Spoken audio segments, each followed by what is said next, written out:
on like a minute to read 2 lines only. 37 issued patents, 66 pending, I guess. Book chapters, technical fellow of Medtronic, 2007. And your PhD, earned PhD, is in like a really tough field, electrical engineering and applied physics. Yeah, Case Western is very good at merging departments. They merge 2 universities, Yeah. Case and Western Reserve. Then they merge the electrical and applied physics. So then you just get 1 degree in both. Exactly. That's interesting. That's So interesting. name of the school, name of the department, everything is very long. So. And then I was reading up on your hobbies. You are a biker, which we can tell from your really expensive poster. I'm not allowed to touch it. It's too expensive. They said don't touch. And you are a skier, and you are a marathon runner. And does this have anything to do with your interest in cardiology? That probably is. I mean, I spent, Tim knows, and if you cannot work in Minneapolis and work for one of these big companies without learning about cardiology, the Medtronic, the Boston Scientific, the St. Jude, which now is Abbott, and it's all around. And also, it's a very nice place. There's a lot of parks, and the running and exercise is very much like this year. The Twin Cities Marathon is canceled because of the fact of the COVID. So they told us we could all run during the month of October. So I ran mine on Saturday, and all by myself, running in the parks and measuring my miles and looking for food to eat and things to drink, and kind of lonely, but I finished it. So I'm here to the chagrin of my students. I'm sure some of them probably were hoping that I wouldn't, but wow. And no, I will tell you, I've never run a marathon, nor will I ever run a marathon. It will never happen. I started to try to jog again a few years ago for a milestone birthday. And I got up to about 3.5 miles, and I'm like, no, you should not do this anymore. My hips started to bother me, and I'm like, no, walking. Yeah. Walking is what we do, walking and biking. Tim could probably tell us, but any exercise is good, right, Tim? I mean, as you are doing it, I think any. So what does Tim do? Mountain biking, Nordic skiing. Yeah, good. Kind of. Good. Yeah, we enjoy the biking. That was a big part of. We spent a full summer in Copper Harbor. Our first summer in Houghton, we actually lived in a pop-up camper in Copper Harbor. So that was kind of our first summer up there. But yeah. No, very good. So I'm going to put my opening slide up because we are getting close to on the hour, and just make sure that I've got myself all set. So I'm going to, wait, I had trouble with this last time. View, slideshow, present. Okay, all right, so let's see if I can do this properly. So I'm gonna do share screen, and then I'm gonna do view present. Yeah, we are seeing your screen, Jen. Yay, I managed to do this successfully. So welcome everyone to, I believe this is the 4th of the fall season of Husky Bites, which is a webinar series launched by Michigan Tech in a summer pandemic, or late spring month, that has now turned into basically a year-long pandemic. And so we are just providing free content to people as sort of an alternative to the evening news. And if you still want to watch the evening news, you can always tune in later and catch up. And so we send prizes to people with passing grade attendance. So in the summer, we send out t-shirts, and we're just honestly really grateful to be in a community of people who just want to learn something. And so we have, tonight, I'm going to introduce our speaker in just a moment, but I would like to first acknowledge that tonight's webinar is sponsored by the committee to elect Greg Markkinen. And to sponsor a Husky Bites, there'll be information at the end, but all proceeds from sponsorship goes directly to support students in the Student Scholarship Fund. So welcome everyone. We were talking about the weather earlier. It's a beautiful, balmy 67 degrees, and it's just absolutely beautiful, beautiful skies. I hope if you're in the area, you've got a chance to go outside today. Welcome to Husky Bites. if I'm sure you all know this, but just be aware that we are live streaming this through Facebook, and you just need to go onto Facebook and then search for Michigan Tech College of Engineering. And also these are all posted shortly after the event. So if you're ever not able to watch one, or if you like a segment and you want to send it to your cousin or your granddaughter, just send them a link and say, hey, you might really like this. Because it actually helps, I think, a lot of people decide what they're going to major in, or what they should have majored in. So I wanted to do a poll. I'm going to launch a poll here. So this is a chance for you to participate. And so this is relative to who is joining us today. And in a moment, you're going to have a chance to vote. And so you could be a future student, which might mean that you are in high school or middle school or something like that. You might be a Michigan Tech student already. You might be a graduate of Michigan Tech.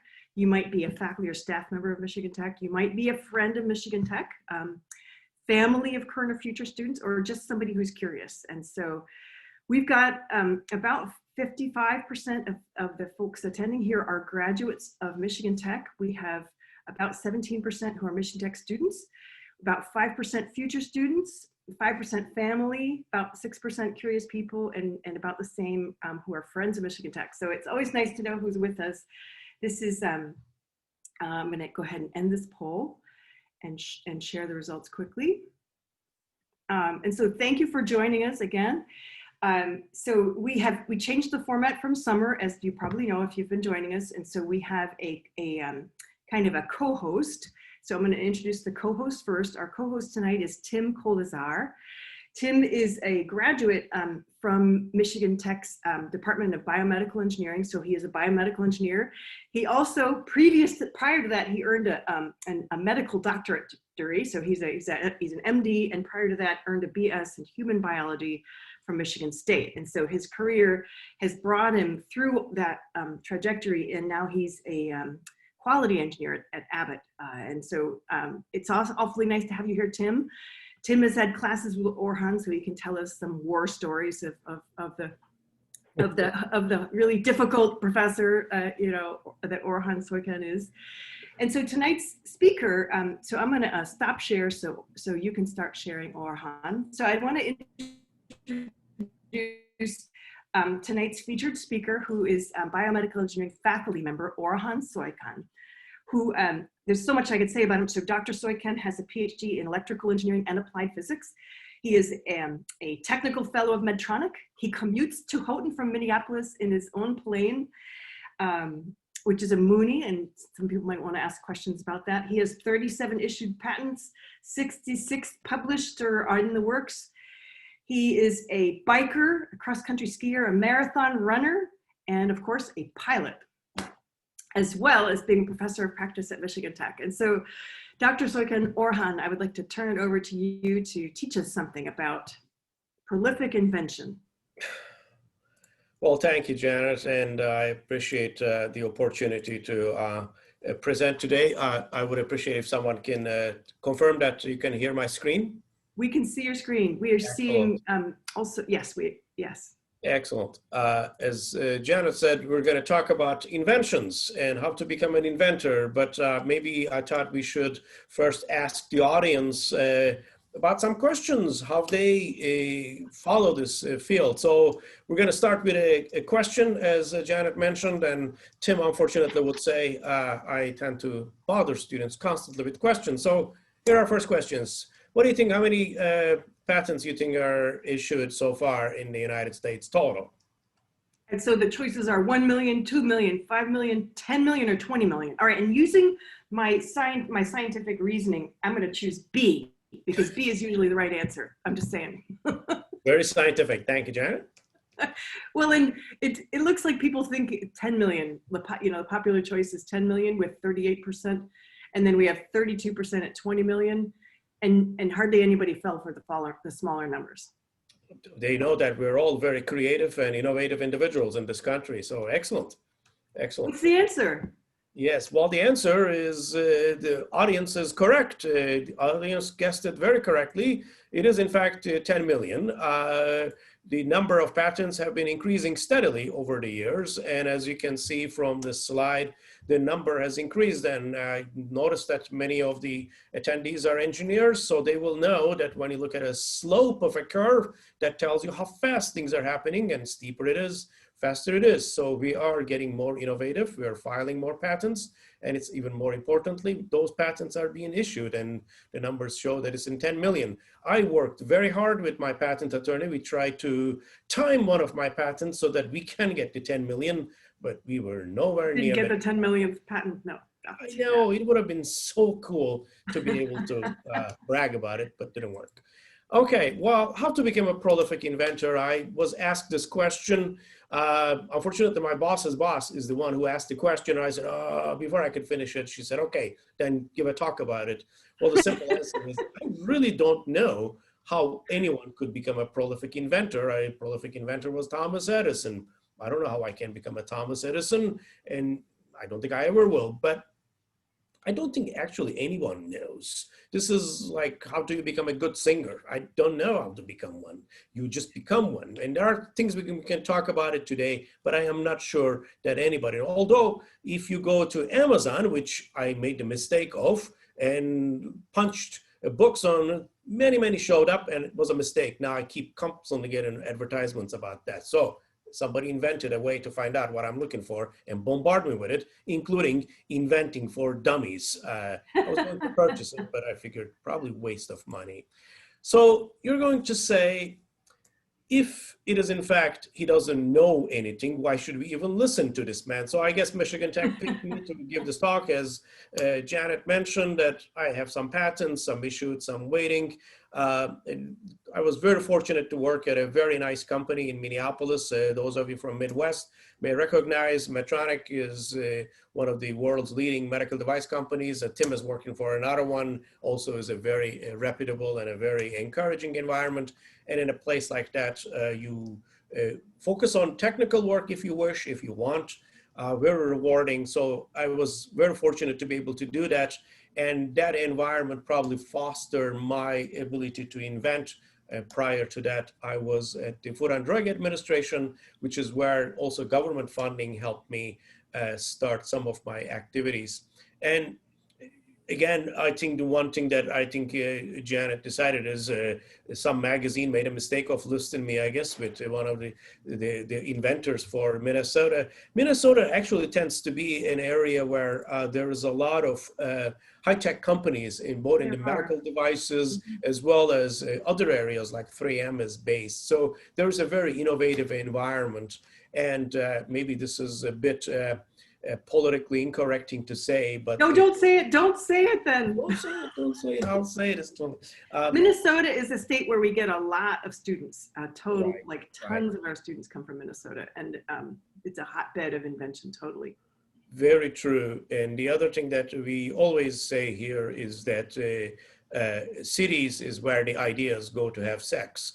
And that's where it proliferates. That's what I was going to say, nothing bad about Minnesota. But I think maybe the one thing to recognize is we all have good ideas, but actually what makes ideas better is to take advantage of each other's knowledge and communicate with them. So probably putting those together, Michigan Tech thought that maybe I know something that I should share, and hopefully you will enjoy the next 12 or 13 minutes that I have left. As she mentioned, I am a teacher, so I love getting questions, and most of the time I can't answer it, but my students are very gentle. So I asked the first question, who could be an inventor? Well, you know, being an inventor, I've worked a lot with the patent attorneys, so they actually told me that you don't have to be an engineer or a scientist or what have you. Almost anyone could be an inventor, and that is in fact true.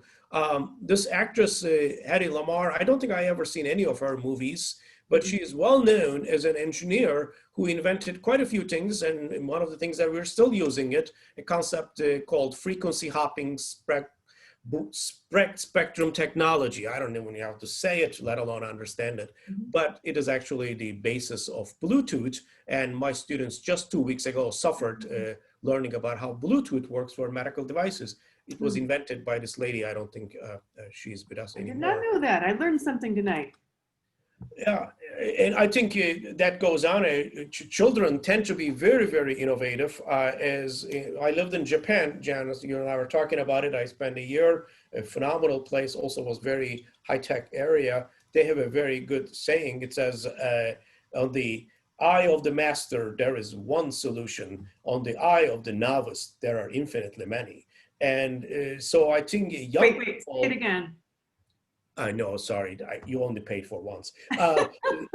In the eye of the master, it says there is only one solution, but in the eye of the novice, there are infinitely many, because they are not bound with the restrictions that those of us who are old saying this is only way to do. They don't know that, or they don't believe that. They are innovative, they are inventive.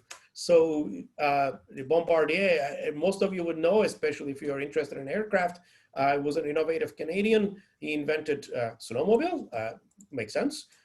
Benjamin Franklin, he invented swim flippers, which is very good. I am a rather short individual, so to swim, I really take advantage of those. And Abby Fleck, this young lady at age, invented a way to bake bacon without making it greasy. And I believe eventually sold for $4 million. And she was the youngest millionaire when this was sold. So another reason to invent, you can make money. Not always, but sometimes. So let's ask our participants. This is, by the way, another politically correct thing we're calling it. We're not calling it audience or students. Now the new word is participants. Yes. So let's ask our participants the following question. All right, it's time for another poll question. Wake up, audience, wake up. Oh, yes, right. Yeah. So which country do we think that has the highest number of patent applications filed each year? Each year meaning the last few years we're looking for. So the choices are China, United States, Japan, South Korea, and Germany. All right, and so I am seeing the poll now.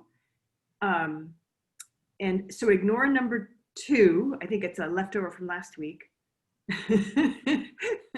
Although we have lots of people answering yes to it. So question number 1, which country has the most patent applications filed each year? So China, US, Japan, South Korea, or Germany. No one has picked Germany. And 41, 42% have picked the US. And the next runner-up is China, and the runner-up after that almost is Japan and South Korea. And now we have 2 people who have voted for Germany. Who've now voted for Germany. And 28% of our audience frequently use health monitoring devices, just by the way. Bonus information we got for free without even asking. So that was a leftover from last week. All right, so that's great.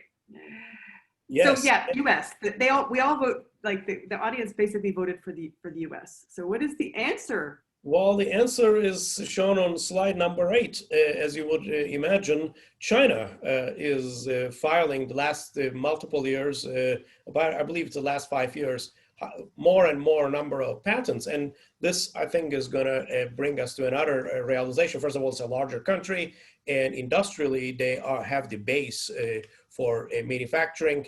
And as you can imagine, manufacturing, we usually equate with engineering, and engineering is where most of the innovation comes, at least that's what the 3 of us, Tim, myself, and Janet think, because we're engineers. But if you think about it, they have by far the largest number of patent applications because of the manufacturing base, the industrial strength they have, the wealth they possess. So all of these correlate, and the followers are United States, Japan, Korea, and European Union. As you can imagine, as the manufacturing exists, and they will come true. Now, this is going to be last question. After that, we will allow the participants to relax. But one more question we have. Let's focus just on the United States because I am assuming most of the participants are domestic. Which of the following companies you believe has received highest number of patents filed each year? And each year is, we're going to look at as recent years and listed Apple, Microsoft, Tesla, Intel, and IBM. Each year? Each year. That is well, how many years? Very solid pattern. Tesla's Audience is sort of very new evenly still. divided given the bounds of the statistics. Oh yeah, you know, people are kind of spread somewhat evenly between a 15% and a 25%. Yes, very true, very true. With a slight edge to Microsoft and then to Tesla. So wow, that was apparently a tricky question. Oh, it was absolutely, and Tim knows I am really hated for all of these. Yes, I think the audience believes Microsoft. I think that's a reasonable guess. Unfortunately, it is incorrect. Microsoft is in the list, but last 27 years in a row, IBM has held the position that the most number of patents issued. So maybe we need to stop here and take a look at it. The number of patents issued, that means your innovation is so extremely unique that you were able to convince a patent examiner that you have really invented it and nobody thought of it. And patent examiners are not stupid people. They're actually quite bright people. One of the well-known patent examiners was Albert Einstein. This was his first job after college, that he worked at the Swiss Patent Office. So, but the more important thing I think we're going to look at it is not only for the last 27 years, IBM is the top patent issuing company, but more importantly, half of their patents became products. So you can invent something, but if it is not producing a product, if it is not that useful, then the question is, maybe you're a good inventor, you invent a lot of things, but if no one is using it or it's not turning into a product or helping people, that is also something that we're going to touch in a minute. And Orhan, we have a tip from Ward, who is one of our viewers in the audience. He says, now, I don't know what will happen if you do this. This could be a trick, but he says hit Control L for Acrobat Reader to go to full screen. Thank you. Thank you, Ward. I learned something else today. Appreciate it. I learned it too. I should write it somewhere. Yeah. Thank you. And one of the important things that we know about them, and that's what they pride themselves, is they focus on what we call disruptive technologies. And I think that's what we're going to cover on slide number 11. So I think Janet was asking the question that why do people invent? Because if you're going to be a good inventor, you got to, I guess, understand why we're doing this thing. And I think in my mind, it is that because we need it. We need new things. We need better things. So, and I broke it down into two categories. And I think this is a very typical way to think in my mind. So we either take something that exists and we're going to try to make it better. And that's the traditional way to do it. Maybe I'm trying to compete with my competitors. I'm trying to make my car to burn less gasoline, so I'm improving my mileage. Or maybe it is not as comfortable. I'm trying to make it more comfortable. I'm not trying to make a new transportation system. I am just trying to improve it. Or disruptive technologies are you're completely erasing the product and coming up with a brand new technology. So instead of a car, maybe it's a flying car now. Doesn't really matter. We don't get stuck in traffic. It doesn't really matter that it accelerates rapidly and then decelerates in front of a red light. My car is flying now.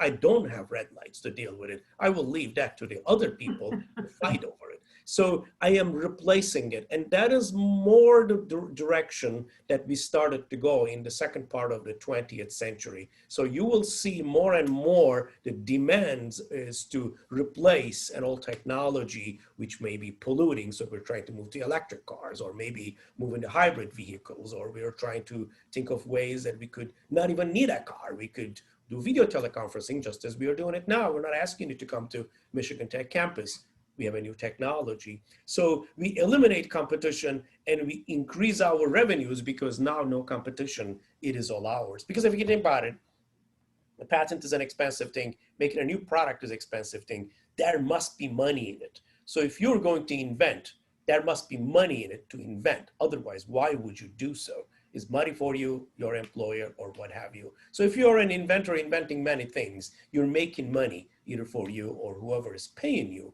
to do this work. So let's start with the incremental advancements. I think these are really, really easy to comprehend. Just many reasons you could do it. We're seeing here the miniaturization. Those of us who are old really remember these non-portable portable phones. They were heavier than my backpack full of books. I did have actually a couple of these Nokia phones. One of them I dropped it into, I have to admit it, into the toilet accidentally. Luckily, it was owned by Medtronic, so they replaced it. They knew what happened. But nevertheless, it got smaller, as we all know. I should do a poll. How many of you have ever dropped your phone into a toilet? Yeah, well, at least one of us did. Yeah.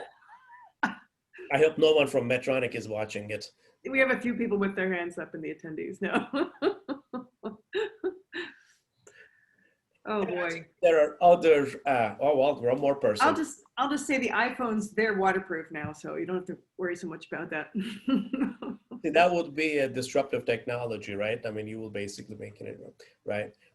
We made our engines out of aluminum to make our cars lighter. We put awful lot of safety features, but we're still incrementally improving our technology. We did not replace it. Now, on this slide number 13, what we are seeing is many of the disruptive developments. Instead of film, I don't think you can even find film these days. It's all digital. The Sears was where everybody got everything. Now I get everything from Amazon, including my food, because I'm so very lazy. The stores changed. Like we talked, we're doing a lot of things remotely right now. As a pilot, I know quite well that the airplanes that's being manufactured for, especially for military purposes, many of them are without a pilot. As a pilot, I hate it, but that's how it is.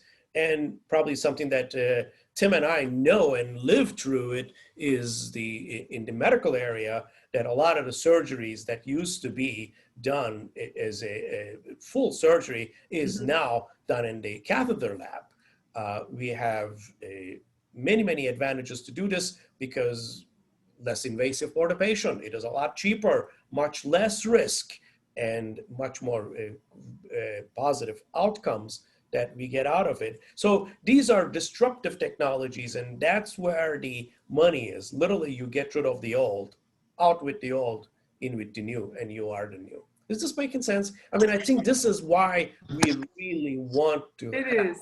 You have to see this guy. Okay. So we have cool codes from obviously somebody who we really Instantly recognizable. recognize. Like, first of all, has a lot more hair than I do. I'm quite jealous about that fact. But more importantly, his contributions are quite incredible. But I really, especially, was touched by his first sentence written there. It says, we need to listen and we need to understand the problems. And it says, explain the problem to me slowly because I don't understand quickly. If Einstein cannot understand quickly, how could you expect me to understand quickly? And as a scientist or an engineer, we really need to try to understand the problem. And the second thing I think is what we were talking earlier, that we cannot solve our problems the same way that we've been thinking all along. We need to think new. So if we're gonna be innovating, we can't just keep doing more of the same. We need to do more of the new. So my students usually say, it's all too abstract and we don't understand it. Give us an example. Why is an example then? Is a good example maybe that we can take a look at it. And in this case, we are looking at, and of course, Tim and I are spending all our careers in the medical industry. So here's a good example, and I'm sorry about the drawings. I might be an okay engineer, certainly not a good artist.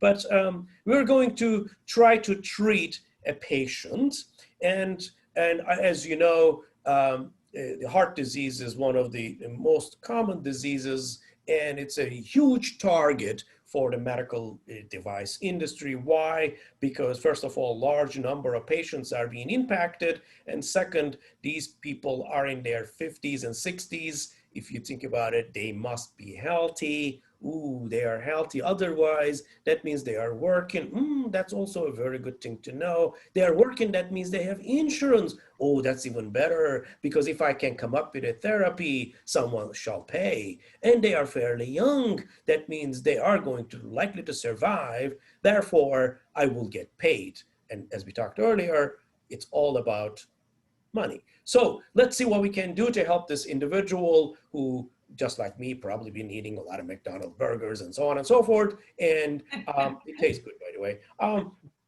Has an artery looks like this. Well, it should be open, and this does not look very open to me. So we're going to go in and try to find out how bad the problem is. Well, the problem is, though, this artery is quite thin, and we would like to put as many things as possible in there because we're engineers after all. We like to put a pressure sensor and an electrical wire and this and that. And well, guess what? It doesn't fit. Well, you can say just push it harder, but that is really not a good idea because it's already in a pretty bad shape. So we're not gonna push it hard. So here's our need. We want to bring a catheter into this blood vessel of this patient. And unfortunately, we want to put so much, it just doesn't fit. We want to put lots of wires. While this is not house wiring, it's just not going to fit. To give you an idea, these things are fractions of a millimeter, so not going to fit. So well, what and are we going I'm just going to, you've already transcended the place to expert. So just to kind of back it off for a second. So this is, when you catheterize someone, you don't have to open their chest out open to see what's going on in there. You can just cut a little. Well, this is where Tim could explain a little more, but I was going to say, this is a question to Tim. I don't understand. I'm just a dumb engineer. Yeah. Tim, why don't you walk us through this? What is happening here? Here is the femoral artery. We go in, and what are we doing here? Yeah, you're basically snaking a snake, just like in your clogged toilet. You're taking a little snake, and it will come up your femoral artery. It'll snake into the heart. And then a lot of times how we're looking through this is through x-ray or fluoroscopy, as you'll hear doctors say, like under fluoro, and everything you're doing is in real time. You're watching it come up and around, and it kind of flops into the heart. And a lot of times you'll see they use electrical current, or sometimes it's a small metal, we'll say nitinol is a common one that's used, where it has shape memory. So we can mold it at a certain temperature condition, whereas in room temperature, it'll stay in its contracted state. As you get into the body, it heats up, and at that 98.7, 97.8, whatever it is for that person, it expands and will retain its original shape. So kind of start at X, come down to Y, and return to X. And you see this used in whether it's Medtronic or Abbott or Boston, using different properties where you might have to dip it in ice, or it expands at room temperature, contracts in the body. And yeah, you kind of just snake it through, and all of a sudden, as you get in there, it'll open up your drain, and then you pull out the cord out. And that's kind of the quick version of that. No, thanks. And I know a little bit about this myself from some, not, from my own startup company, which we're not going to talk about, but I remember just when I understood that you could actually get your heart repaired without actually having surgery, I was just like, wow, that's just crazy. But this has been going on for 40 or 50 years at this point, right? Yeah. And I mean, a lot of the problem here is most of the patients who have historically received the surgery probably aren't healthy enough to have surgery where they do open their chest. You may have an elderly patient who this is the last option. So, and you see a trend across the industry is to race to get that reduced risk. So your average, we'll say 65-year-old who comes in with not a ton of risk can end up having a catheter-based surgery where they might be back to work in 5 days, 7 days, whereas if they had to open the chest, it might be a 2-month recovery. So it's a big difference of even just quality of life. All right, back to Orhan. Sorry I interrupted you. Oh, no, this is very nice. Thank you. So I will tell you this. Sorry, the slides garbled up. So before we go to the details, this is what I do. Tim does it different way. Everybody probably does it different way. This is what works for me. And please notice, I didn't say this is how you should invent. This is what I do. So this is what works for me. I spend an awful lot of time understanding the problem, studying the problem. So I will go ask Dr. Kolesar, can you tell me how this works? He's probably just going to give me a book, but that's okay. I'm happy to learn as much as possible. I think this one, all of us will agree. You really, really need to understand the science. If you don't understand the science, you cannot invent. So all those hard courses that we take to learn are really the essence of it. And of course, Janet is going to tell you Michigan Tech is the best place to learn this. I kind of agree with her, and we all do, but doesn't matter. Wherever the science is, learn it. That is how we're going to do these things. Then I'll look at many, many solutions. I have always tons and tons of papers in my office, and my everywhere in the office is covered with paper and the books and the this and that, and my house is everywhere. Think of it as much as I can. Look for a new solution, and then I have to do an experiment. Whatever that experiment is, maybe a computer simulation, maybe it's an animal study, maybe it's a bench model. It's a long process. It is not a, oh, I was just driving and I come up with this great idea and I got rich. Maybe it happens in the movies. It's not as simple. As Thomas Edison said, it's a lot of work, a lot of sweat, a lot of failures, but one of the bulbs eventually work. So it is doable, but it's making sense. In other words, it is not just like that. It takes work. So Tim educated us, Dr. Kolesar educated us that we're gonna get in from the femoral artery on the leg. We're gonna travel through these blood vessels. Hopefully we're not gonna get lost because there's no GPS. We're gonna use the fluoroscopy, is way of saying it, X-ray, fancy words they use. I think doctors like to charge us money for it. That must be it. But at the end, we're going to end up in a blood vessel. We're trying to open it up. So as an engineer or as a scientist, my problem is get all that junk in there without getting it in there. So what am I going to do? So I'll follow my methodology. Well, what's my problem? My problem is there is not enough place to put all the wires. Here's my circuitry. I just drew a battery picture there. It was getting late last night when I was making these slides, so I was getting kind of tired. And I have a bunch of wires. I'm trying to get to it, and this many wires are not fitting.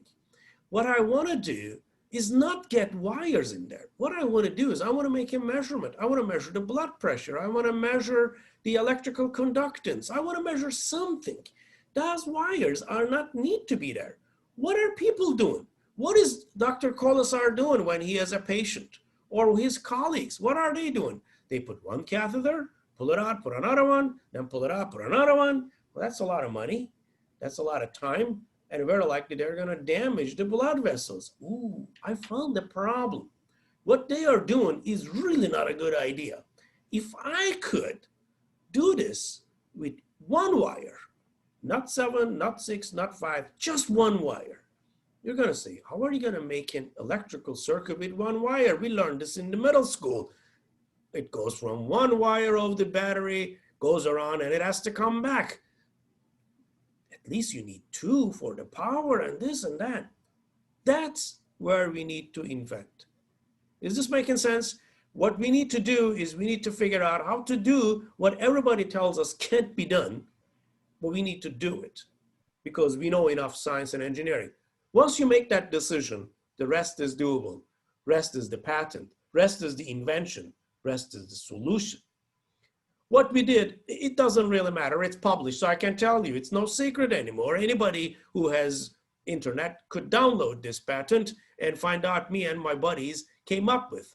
What we did is we send one wire to send the electrical signal, and the rest of the signal return back. We close the loop through the tissue, because human body, what are we made out of? 90% water, or 95%, I don't know. I'm sure Tim can tell us the exact number. Couldn't care less. It's water. It's salt water. It conducts electricity. That's why your parents tell you not to drop your hairdryer into bathtub, because you could get electrocuted. Well, that means it conducts electricity. So I can send the electricity through the one wire inside the catheter. It comes back over the tissue. And I can use that wire to send the power, the data, and everything. Cram all the electronics here, but my wire is soft and thin. And now, all those other companies who've been making these bunch of catheters, guess what? They're going to be out of business, because everyone's going to buy my catheter at a high price. Now, that's all very good. I have this idea, but I have to build it. I have to test it, and I do. I did take it to an animal lab. I don't want to hear about all the animal rights people, but we do the testing, then we do write the patent, then we negotiate with the patent office, and the years later, this is 2019, we actually filed this in 2014, so it took us 5 years, and at the end, we got the patent. I know we're almost out of time here, or maybe we already are, so I'm just gonna stop here with a couple of recommendations for my engineering colleagues and people who are going to become engineers. First of all, you need to find a problem that it needs to be studied, because that's where the need is. We need to find what the unmet need is. A car which doesn't pollute, a catheter which can go to the heart, but very thin. And then we really need to study it, get as much technical background as we can, because technology and science is what we need. We had look at the other solutions, but don't dwell on them, because we don't want to replicate what they did. We want to revolutionize it. We want to take it and make it brand new. We want to disrupt what is out there. Don't listen others who tell you it can't be done. It can be done. You just have to work at it. But discuss your ideas with others. There are lots of smart people. Test it in the lab. Don't be afraid of going into the lab. Then write it up, write it up, write it up. All the writings that we tell the students, writing is extremely important. Then your patent attorney will help you. You help him or her, and you will get the response. Thank you. I'm sorry, I'm a little over time. You did fine. You did fine. And I'm going to just take the screen back over for a moment. And I'm going to share my screen. And I'm going to go to view, present. All right, so thank you so much, Dr. Soykan and co-host Dr. Kolazar.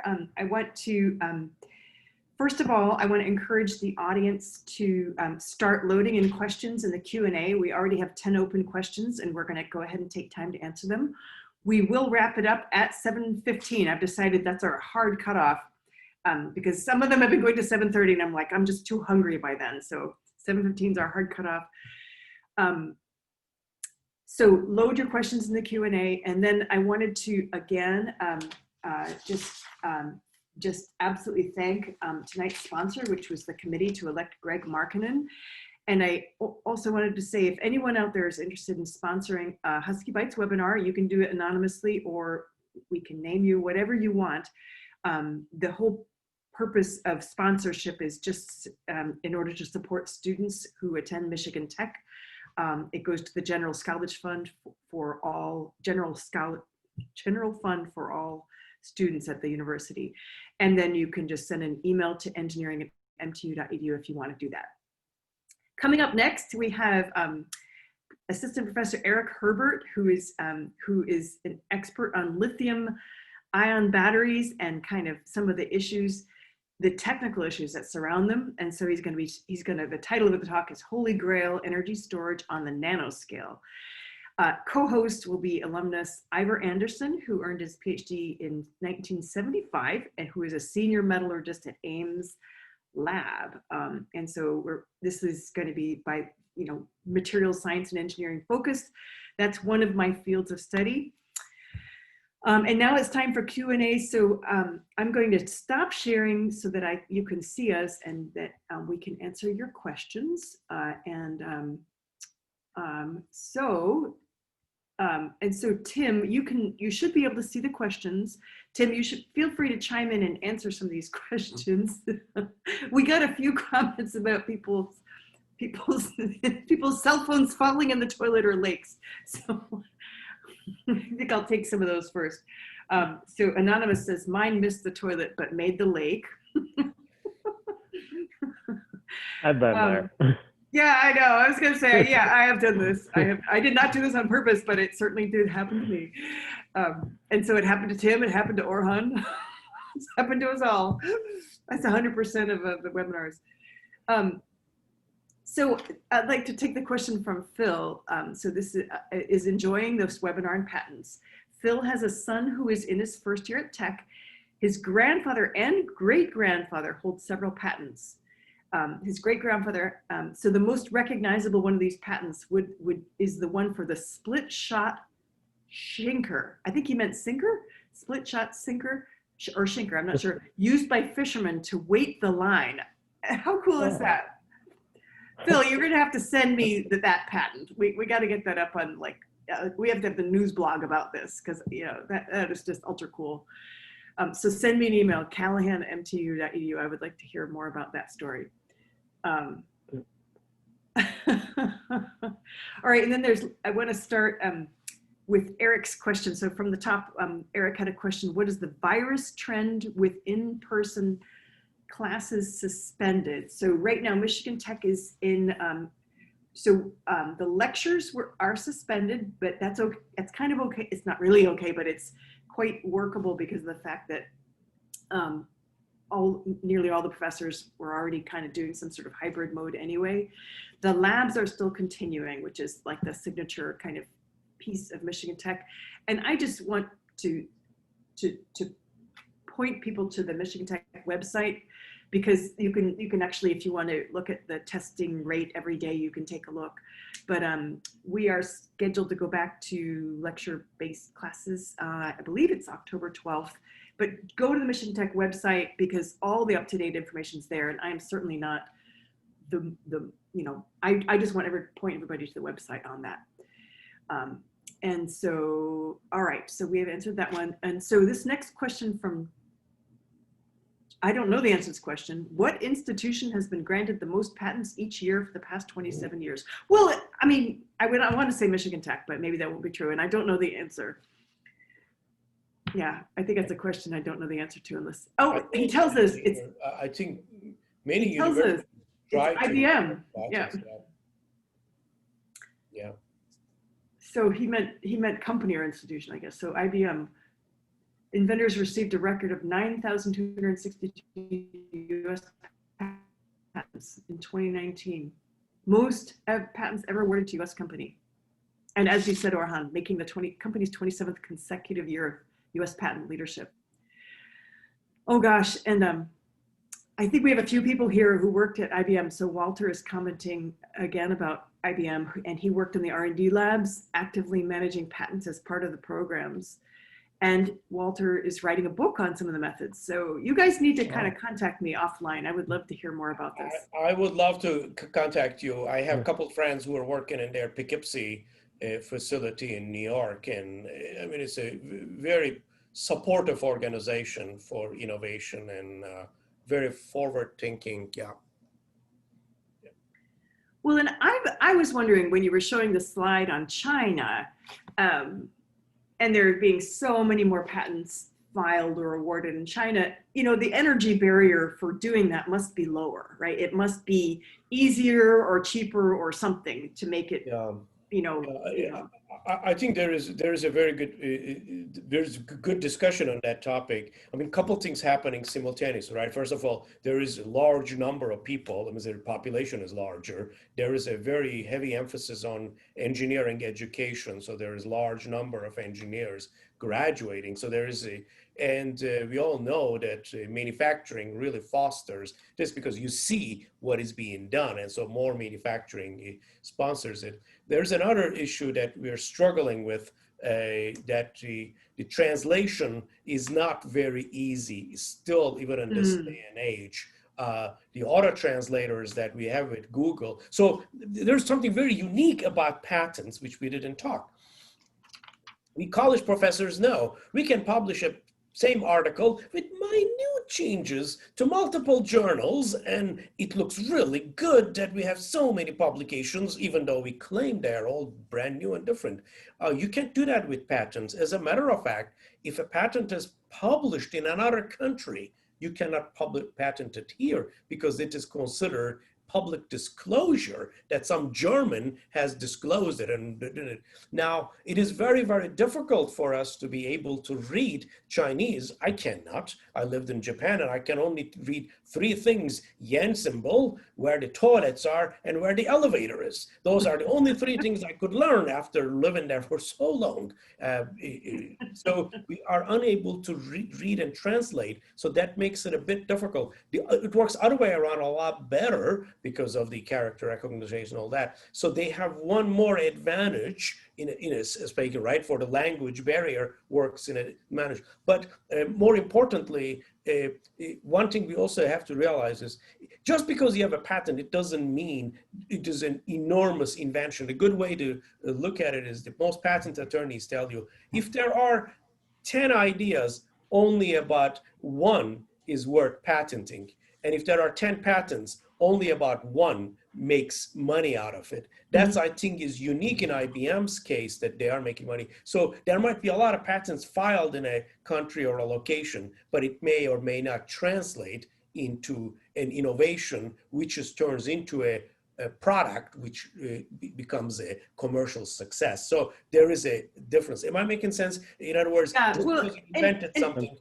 And to kind of bring it back to Tim, so I heard this from some people that I was really close colleagues with when I was involved in my startup company, which we're not going to talk about, but they were explaining that relative to like a better medical device, that as soon as a better medical device came along, it was like, we're all now using this medical device. Like it's like an almost instant adoption thing. Is that still true? I don't know, but I think we see it a lot with some of our products, is that it is hard to get doctors, physicians, labs, countries to take a new product on, whether it's a surgeon who's been doing the same surgery for 10, 15 years. They're almost hesitant to have a new product and kind of that learning curve of it. So I think it goes both ways on that front, where certain countries, it's very technology based, where China might adapt real quickly, whereas you have certain European countries or US regions where it's very difficult to get a new product into the market. No, it's definitely interesting. All right, so this comment is from Phil, who I think is one of our alumnus. His, I think, a grandfather, I believe it's Phil's grandfather, born in Italy, trained as a tool and die engineer. He came to this country so that he could be free to invent, worked for Eaton Valve Corporation, where he helped invent products that helped in the automobile industry. And I'm not sure if I got the whole question here, but I guess what I take away from that is that, you know, I think America, I mean, I think the United States fosters sort of innovation. I mean, you know, I think it's definitely a sense that I've always had, is that, you know, just this whole empowerment and feeling, at least I always felt that way. I mean, of course, I had a dad who had a plane, right? And we had a darkroom in the house and I developed film. So I was a pretty privileged child, but it always felt to me as though I could do anything, you know what I mean? And I don't know. I mean,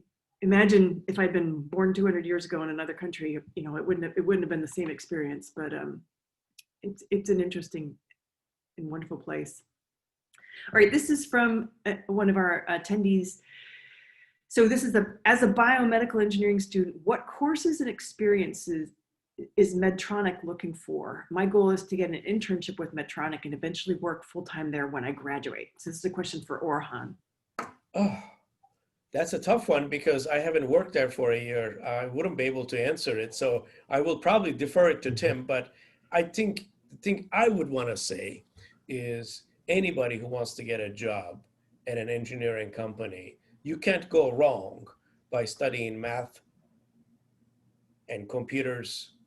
I think I urge you to not ignore those because they are ignored, and regardless of which company you work. But Tim, please, you are there and you know your hirings. I'm working with mostly small companies, but people who are good at mathematics and computers, obviously you need to learn the physics and chemistry and all that, but those are the two fundamental skills. You can't go wrong with that.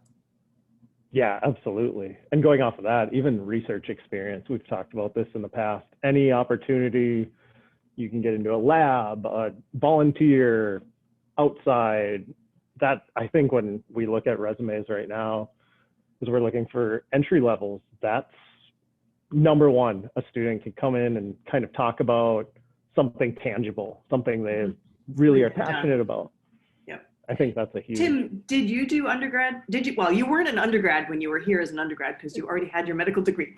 But while you were here earning your second bachelor's degree, did you do research? Yeah, I did. Pretty much the whole time. I got involved the first semester I was on campus with Dr. Rajashar's lab, and then that transitioned into Dr. Goldman's lab and working with Dr. Goldman and Dr. Drellick, and now Dr. Guillory. Yeah. So you were working on stents. Yeah, we were working on vascular stents and the zinc alloy base there. So yeah. These are there's a very interesting group here at Michigan Tech working on stents that and it's like this intersection between materials science and biomedical engineering. With a lot of absolutely. Yeah. Absolutely. Well, and Michigan Tech is a place. So if anybody, it doesn't matter where you are. If you are an undergraduate, you always suffer from this and sort of like, I don't really know how to do anything yet. I'm just a freshman. Well, it doesn't matter. Go make contact with a professor. Send them an email saying, I realize I'm just a freshman, but I will work for free in your lab. Just teach, doing anything. Just give me 10 hours a week. I'll be there. Now, if you show up and you then show up for 10 hours a week for a semester, guess what? The professor is going to probably find some money to pay you the next year because of your, what you've just demonstrated to them. So, be ambitious for yourself and don't be like, it's easy to be shy if you're an introvert, but leaning forward and sending that email. And then don't be offended if they don't write back. Just send another email to another professor, right? Don't be offended. Everybody's busy. Nobody's being mean, but leaning forward in your career as a student, I think makes a lot of sense. All right, Tim, do you want to read off another question? I'm going to interrupt you. Years ago, I was teaching, and exactly what you said happened. Howie Chen, I hope he is listening, but I seriously doubt it. He doesn't listen to me anymore. He walked in, he was a freshman. He said, I want to do something. I said, I have nothing. And turned out he was the best student I ever had. No offense, Tim. And he followed me to Medtronic. When I worked there, he worked with me. Of course, he quickly advanced and passed me. He was a director. He went to Switzerland. Now he's a senior vice president in the Philips Medical Devices Division. He did exactly what you said, Janet. He just walked in to my office. He wouldn't leave. He was a phenomenal support, both when I was a professor and when I was back at Medtronic. So you're absolutely correct. All right, so this next question asks, is there a particular engineering major or a particular non-engineering undergrad major that helps if a person is interested in inventing, something that helps a person develop in creative thinking? First of all, I think if you're going to invent, and I don't know what you think, Tim, but if you're going to invent, obviously you need to be understanding that area. You need to have an understanding. So if you're going to be inventing in batteries, obviously you need to understand electrochemistry. That means a little electricity, a little chemistry, a little this and that. If you're a civil engineer, obviously you have different strengths. It's going to be a little different. So I don't think that is one specific way to go around.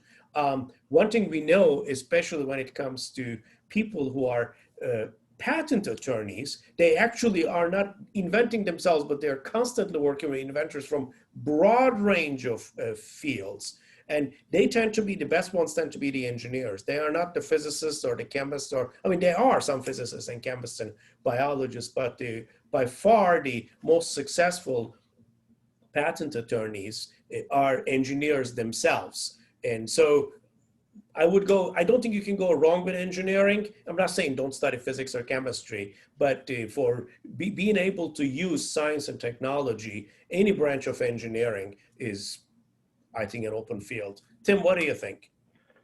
I think so too. I think having a well-rounded background, whether it's taking, I guess, strategically choosing electives or what it is, if you're interested in something, you might be an electrical engineer, but there's always the physiologies, the basic core topics that are great to kind of broaden that understanding. Yep. Well, and it's the old kind of like medical school riddle, right? Great. So I want to try to go to medical school to become a doctor, but what if you don't get into medical school? And so, like, you know, what major do you pick? Do you pick the major to optimize your probability of getting into medical school? Like you could major in Latin and get a high GPA, right? Yeah. And just focus all your energy on getting the high boards. But what if you don't get into medical school? Now you have a degree in Latin or whatever, philosophy and whatever, just pick the major, right? So what I say is you should major in something that you're genuinely interested in, or you think you might be interested in. Like, you might not know, you'd be like, oh, I think, I don't really know what chemical engineering is, but I think I'm going to major in that. And then you can always change. But I feel like it's important to be authentic about your interests and your passion, because that's kind of what your degree is. It becomes your credential, and whether it's for medical school or for inventing or for chemical engineering, right? It is your first credential in life. And so if you aren't genuinely passionate about it, I think, it's hard to carry momentum if you're not passionate about it, I guess. All right, Ward, one of our alumni, just comments here. He says, you can invent without patents or intention of making money. And so this person invented X modem and bulletin board systems in 1977-78 that perhaps millions of people used before the internet to send files and communicate online via messaging. So this is the kind of like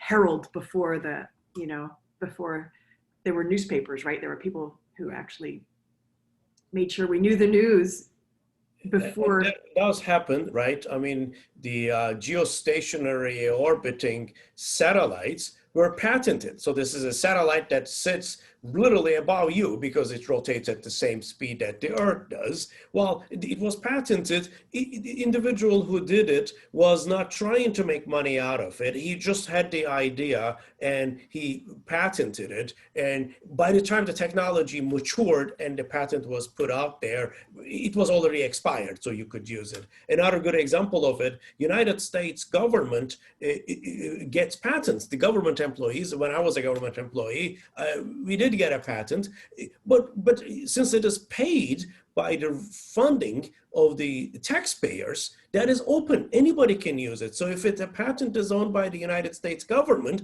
that means anyone can use it. The government gets the patent, so make it available for all humanity to benefit from it. So that is absolutely true. But by far, majority of the inventions and the effort, because it's so very costly and there is so much need for it, tends to be for commercial purposes. And admit it, we engineers are professional scientists. We do science, but we do it for money, not for just beer. Although I take beer. All right, so this question's for Tim. Do you have a passion for inventing? I do. I think it's more the creativity aspect. I think that's always what's drawn me to engineering, is whether it's writing or creating test methods or a bookshelf at home. Like, I think it doesn't always have to be like with awards, but it's not always for money, but it is just those little things to get you through the day easier. All right, we have another person answering about toilets. You know, we fell down like at the rabbit hole of the phone falling in the toilet. So I'm not going to comment anymore about those. But yes, I've determined from the audience questions that nearly everyone has dropped a phone in the toilet at some point. So at 7 on the hour, I just always make a habit of thanking all of our attendees for attending. We will continue to take questions until 7:15, and then we're going to have a hard cutoff. So thank you, everyone who has participated. We look forward to seeing you next week. It's so wonderful for you to join us. And Tim and Orhan, thank you for continuing to patiently answer questions. Tim, I don't think you've been outside all day, so I kind of feel sorry for you. It's okay. You're probably getting hungry. Oh gosh. So this is a question for Orhan. What was the first thing you invented, and what is the most recent thing you invented? Sorry, I was on mute, so I should probably invent something that will put the computer out of mute. The space bar. All right, that's right. You should. You're right. I think the first invention that get patented was a microphone which listened to the heart sounds and tied to a computer, so we could tell when we paced the heart. It could actually tell us that in fact the heart was beating. So that was the first patent that get invented, and actually we took it further down, and it did allow the heart failure patients, this is a special kind of heart disease, to benefit from it. The most recent one, there's actually something that you don't want to hear it, it's not very good, but the one that the real work related one is on the area of sleep apnea. This happens to most people in the United States, especially the males, and especially the ones who are older. And they are also slightly overweight. They do have difficulty sleeping because of their overweightness and all that. They have hard time breathing. So a device to actually help them with their sleeping. So it actually changes the tissue structure, and then they could sleep without snoring and without stopping sleeping and so on. So the one was 30 some years ago.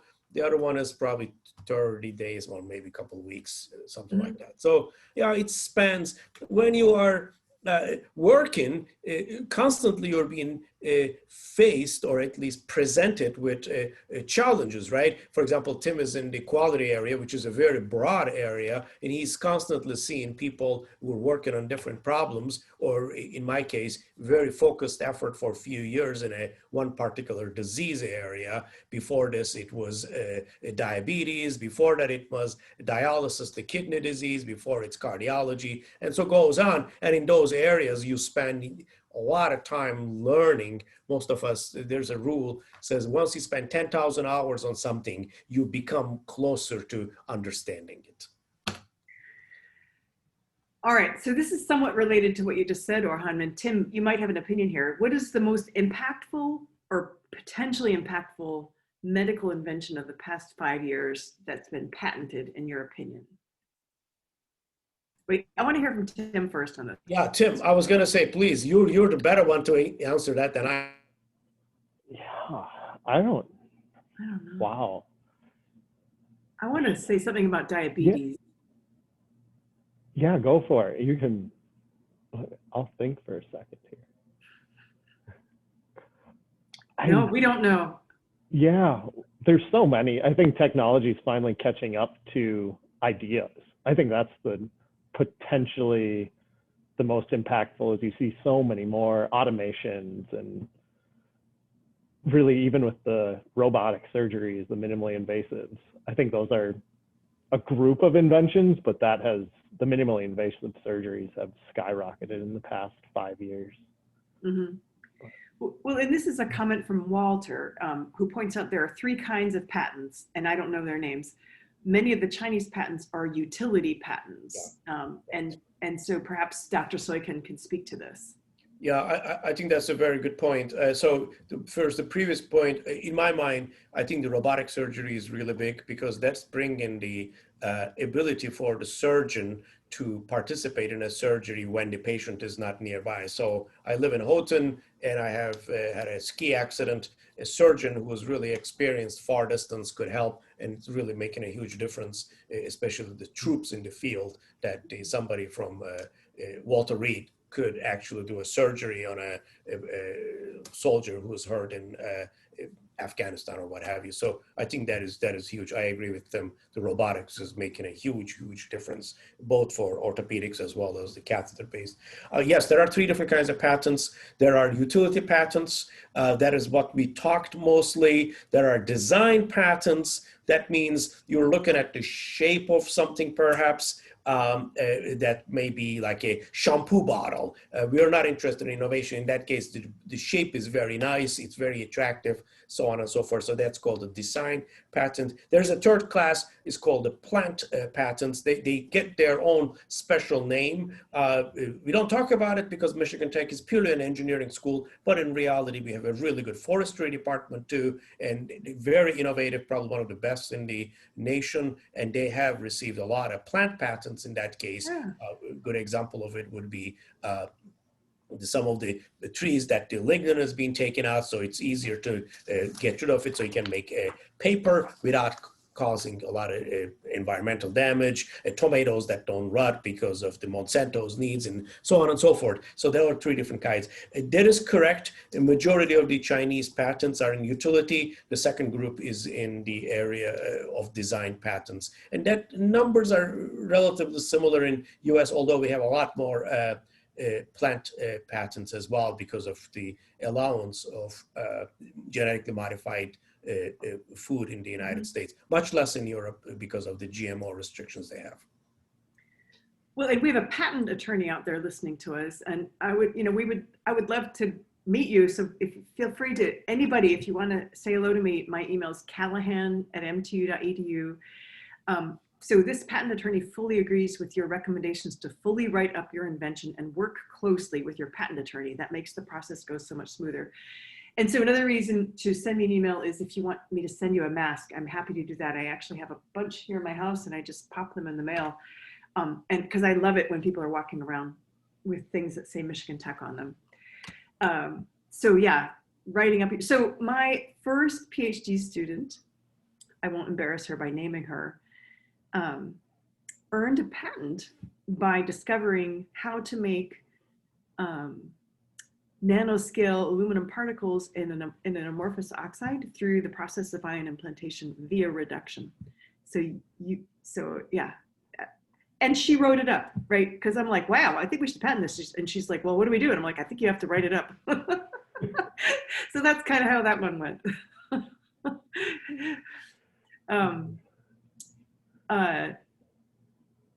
All right, so on average, how much did you have to spend to develop your patents? R&D attorney fees? Obviously, there's a patent attorney, so I probably am the wrong person to answer that question. But the rule of thumb is once the invention matured, that means the inventor has finished it. So here's my invention. This is what it does. There's maybe a prototype, or at least the concept is written. Usually cost about somewhere between $5,000 to $15,000 or so to get the patent filed. And then the prosecution of the patent, in other words, the interactions with the patent office to gain the claims and finalize it will take a couple of years. Obviously, there are some costs associated with it. And after that, the patent is, assuming that you do not file any more, usually there are more filings on it, but even if you don't, there is maintenance fees. That means the patent office is assuming that you are benefiting from this, so the maintenance fees goes up, and after 20 years, of course, it dies out. And one of the things maybe we did not mention is, one nice thing about the patent system is patent actually means open. You're opening yourself.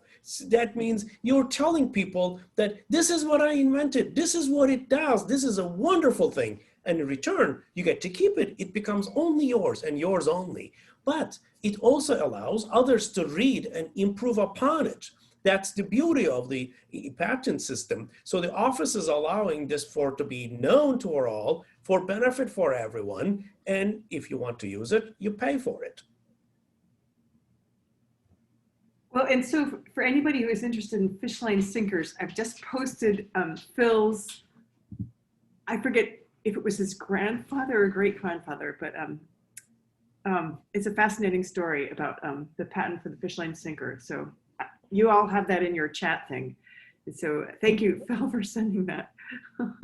And he's going to email me, which I need him to do. His father, Philip G. Veranda, took over the patents from his father. He's going to put this together for you and email this to you. Thanks, Phil. I love hearing these stories. So, all right, this question's from one of our attendees. So biotechnology, biomedical, bioengineering, human biology, right? So like, how are they different? How are they the same? And like, maybe what's the most employable? Oh, that sounds like a question for Tim all over to me. Yeah, they're all kind of different names for the same thing. I think if you want to get technical, biotechnology a lot of times is more computer-based. Biomedical, more medical device industry. And then what was the third one? The bioengineering is more scientific, science. So I think it's just like almost three separate career paths. Do you want to be a scientist? We have our, like here at Abbott, we have our science and technology lab where they do all of our benchtop testing. We have my division, the structural heart division, where we're really aortic and mitral replacement valves. That's it. And then you have all of the computer, the catheter, the electronic, biotech, and a lot of times startups. So yeah, kind of all separate things, same, I think all equally employable at this moment. Yeah, it's a booming industry. It's, and so this is a technical question about inventing. I believe first to file, this question's from Peter. I believe first to file has replaced first to invent and reduced to practice. Has this substantially changed the landscape for inventors? It did, in my opinion, and I think it's probably for the good. It used to be first to invent, and that meant that we kept these log books and we wrote every day, I did this, and I took it to Tim, and Tim signed it saying, yes, I witnessed it. He, in fact, was here. He wasn't just drinking beer and then backdating the documents. Yes, he was drinking beer, but it is correct. And that was almost of a cumbersome system, and then also it was not in alignment with the rest of the world. So I think it did. In terms of first to file, yes. So if Tim and I may invent something in the same day, or actually he invented it before I did, but he did not file it. I beat him to the patent office. I filed it because I have deeper pockets or I have nothing better to do and I wasn't drinking. I run out of money today. So instead I just wrote the thing and sent it to the patent office. Basically, office pulled itself out of the dispute that, no, I did it first. No, you did it first. He did it, you did it, part is gone. Yes, it cleaned it, made it faster, although it was initially difficult. Right now, they have a lot of good features. So for example, if you're a first-time inventor, you never invented it, you are not working for a big company like Medtronic or Abbott, you just are yourself, they have incredible amount of help for you to get it in. Fees are like $60 or something, practically nothing to file. And if you're an only sole inventor and you don't have a patent attorney, I hate to say it for the patent attorney who's listening, the examiner is obligated to assist you with coming up with claims. If you have an attorney, examiner is not obligated. It's your attorney's job. You pay him or her to do it for you. So if you want to be an inventor, you don't have the deep pockets like Tim does, then you want to invent and you want to file it, if you don't have any money, the government is there to help you, including the patent examiner. Very interesting. All right, this is going to be our last question. We still have 11 open questions, and so I just want to apologize, but I decided like 7:15 should be our cutoff. So this question is from Joshua, a recent biomedical engineering graduate from Michigan Tech. And he asks, what advice do you have to young inventors? What helped you when you were just starting out inventing and searching for jobs that challenge you in this way?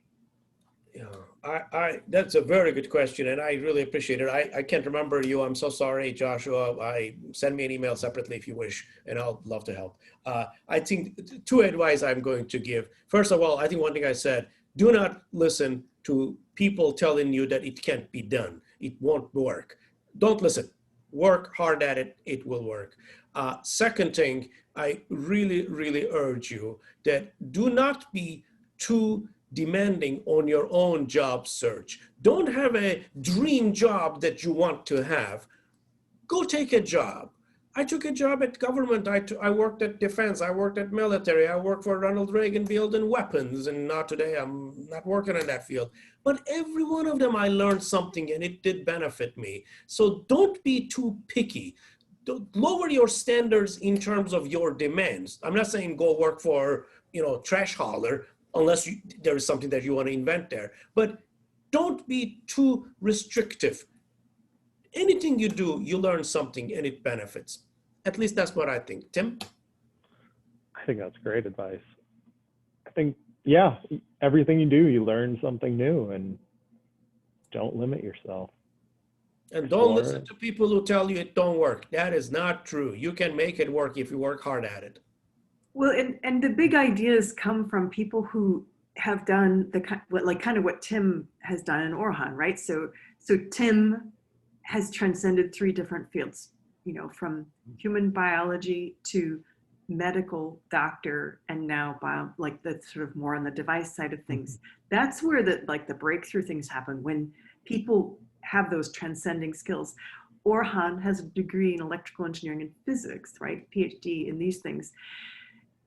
The experience of working in the defense industry, and now look at him, he's like a device inventor for medical devices. Who would imagine that career trajectory would bring Orhan to there? So exactly what Orhan and Tim said is learn, keep learning.